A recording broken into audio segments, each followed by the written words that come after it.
dollars in your paycheck. And if you did that enough, you could make enough money in order to pay your rent. But I loved it.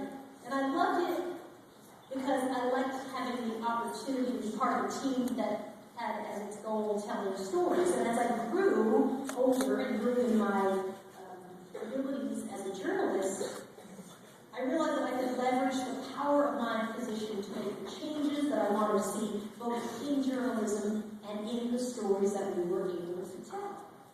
That one day we would be able to do stories about miners in Logan County, West Virginia, or women who worked as rescue workers at Ground Zero, to do stories about race and racism.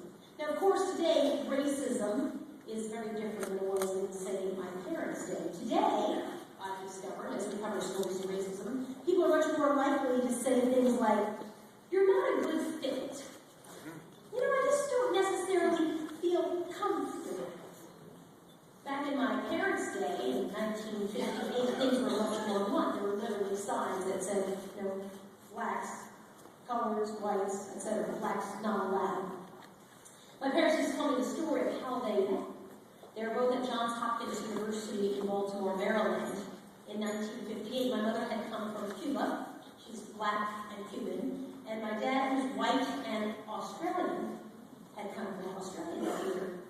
And they used to both attend daily mass. My father used to drive, he had a car, and my mother would walk.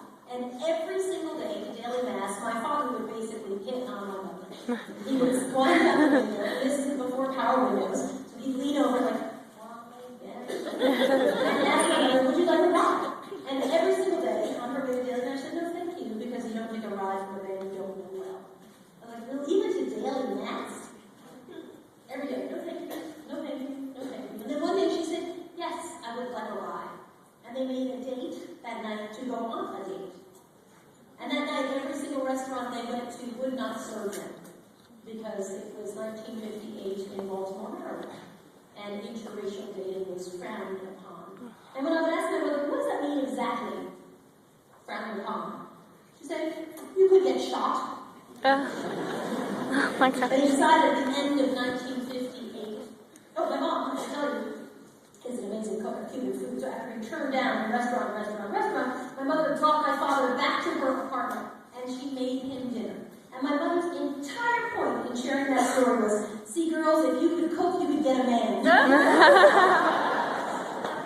don't really cook. I know like microwave. I like to say I can't make it, but I can make it happen, delivered to my door. In 20 minutes.